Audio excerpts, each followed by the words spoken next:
Ugandans only have two options as it stands right now. The first option is to concede victory to Museveni, even though we all know it's a fraudulent election, and remain slaves to Museveni and his family till infinity. Because even after the next 5 years of Museveni's rule, he's going to pass down power to his son, Muhoozi, a fake lieutenant general. The second option that Ugandans have is to stage a revolution. You just have to revolutionize the system. Stage protests non-stop for 12 straight months. Okay? You're not going to back down. You have to take over the government building in Kampala. Make sure you continue demonstrating until Museveni steps down. People have the power to do that. It's been done so many times in the past. It happened in the Sudanese revolution. It happened in the Arab Springs that began in Tunisia and spread to, it began in Tunisia, it spread to Egypt, Libya, Yemen, Bahrain, even Saudi Arabia, Egypt, okay, Syria. In some of those cases, it's ended up being a civil war, like in the case of Libya and Syria. But in other cases, for the most part, their leaders stepped down because it was a massive protest. Now, there will be casualties, and that's where the problem is. Especially when you realize that you're dealing with an absolute terrorist. Okay, Museveni is worse than anything you can imagine. This guy is soulless. Okay, this man has no human feelings whatsoever.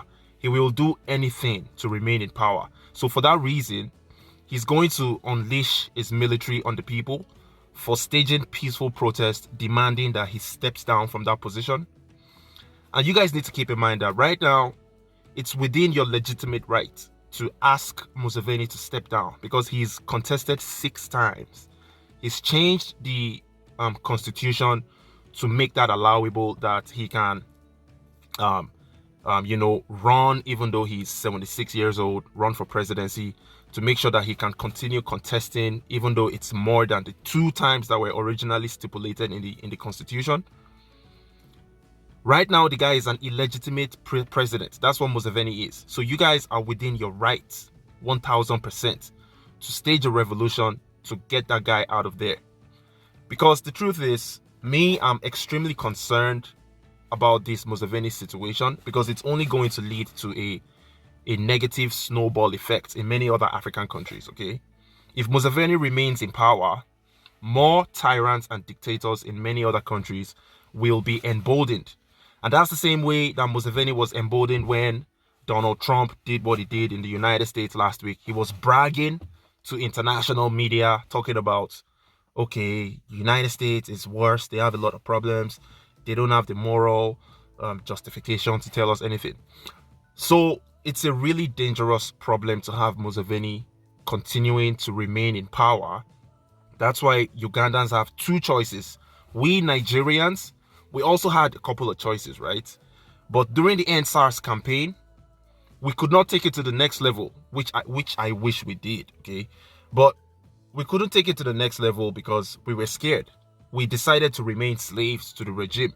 But in the case of Nigeria, it's slightly different because even though the president, Buhari, that everybody hates, he's been there for only 6 years, okay? This is the 6th year, 5 years actually. He's been there for 5 years and it's within the constitution. He hasn't amended the constitution yet, but the guy is also illegitimate because he has dementia.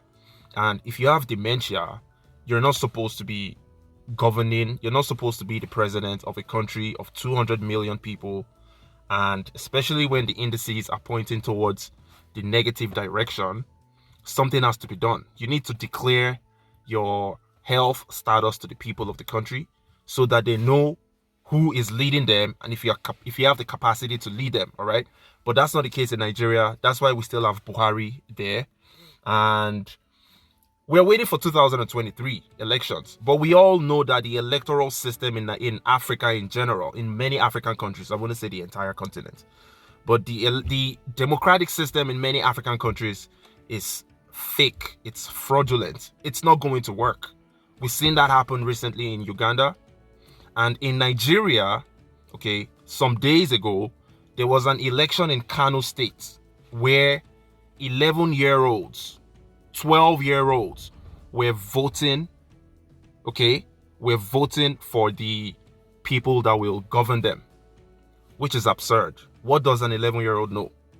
But the police officers that were around the site of the elections, they turned a blind eye to the situation. The electoral commissioners, they turned a blind eye to the situation of having underaged kids voting in an election. So these are the reasons why we know that the democratic system in many African countries is flawed. And I absolutely agree with my Ghanaian brothers that I was having a conversation with some weeks ago, when Ghana was having that election, and they were telling me blatantly that they don't support democracy, that they're not going to vote. And I'm like, come on, man, you guys need to, vote. Because I like Nana Akufo. Okay, I'm like, yeah, man, you try and support someone, man. You don't have to vote for Akufo. You can vote for Mahama, whatever.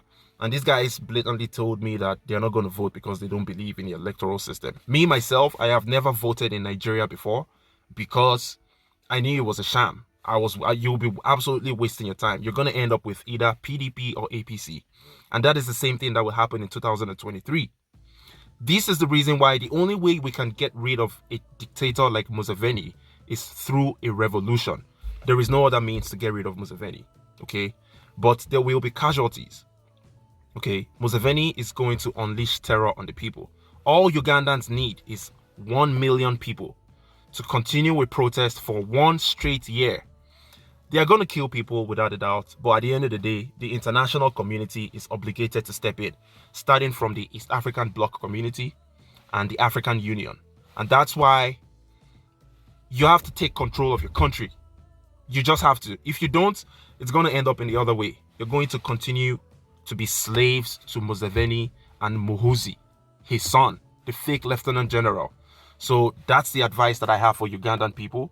I hope you guys can take control of this situation and be a light at the end of the tunnel for the rest of us Africans.